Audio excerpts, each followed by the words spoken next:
Kerfoot got laid out last night. That's 3 big hits in about 5 games, where Matthews got laid out in San Jose or against San Jose, Barrie in Montreal, Kerfoot last night. I mean, massive hits. Yeah. Like massive. Blown up. And clean. Massive, but clean. And we know they're not going to respond in the conventional form.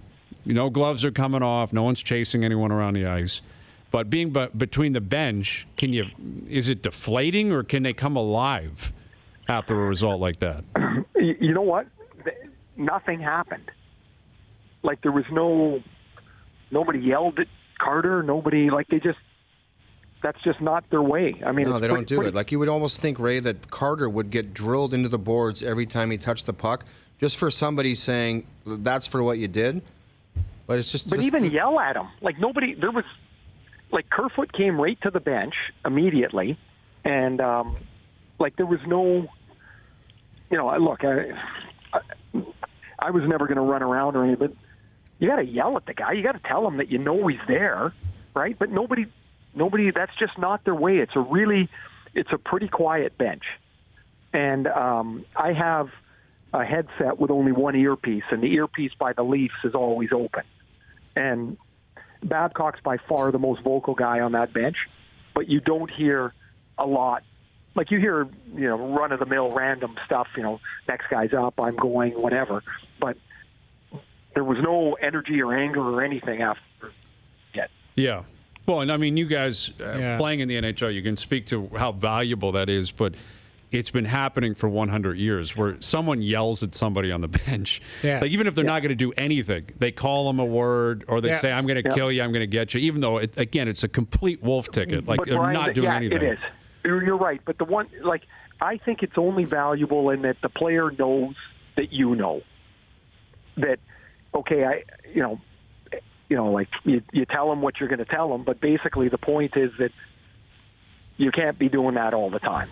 Even though it was a perfectly clean hit, it was actually a textbook hit. It was a great hit. Yeah. And I don't think anybody you don't even really have a problem with it, except you don't want the guy running all over the place. And it's not like Jeff Carter's a meanie. It's not like he runs guys all over the place, but that was a solid hit. And I don't know. I think there's got to be some little bit of response. Well, even for the benefit of your own player, right?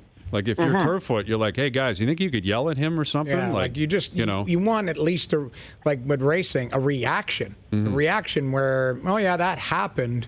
But usually their thing might be they're like, we won the game and he's okay, so what the hell do you want us to do? I understand that. At that point when the hit was laid, it was kind of an egg of a game. I think, or 1-0 Kings. You still, now you don't have to run and go and chop the guy, but there has to be, to me, it just something said. Even if it's just letting him know, hey, we got your back. I don't know how many times I sat there and I would see the D yell at the forwards and vice versa. You got to hit me there. You got, it wasn't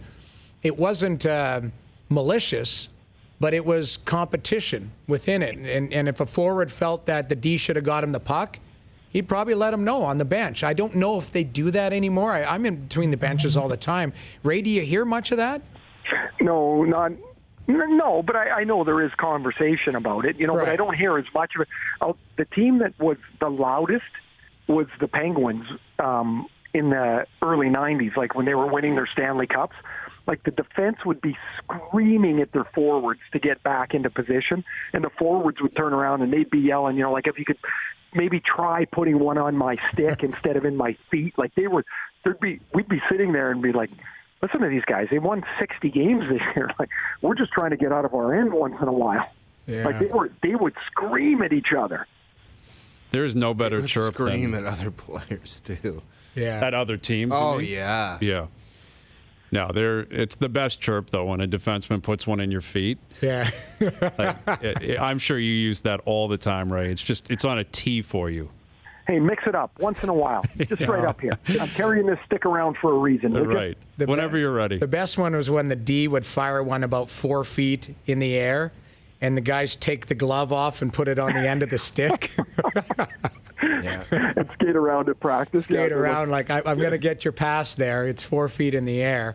But I sat beside Pronger for 4 years. He would have some colorful language heading up towards the forwards. Mm-hmm. Yeah. Maybe I could pass that right up your rear end next time. Why don't you come back in our zone? The best. Oh, yeah, Just normal office he material. would yell at me though, like it was my fault. Would you please tell that Slovak to get his ass back, and I will give him a perfect pass. If not, I'm gonna get him killed through the middle.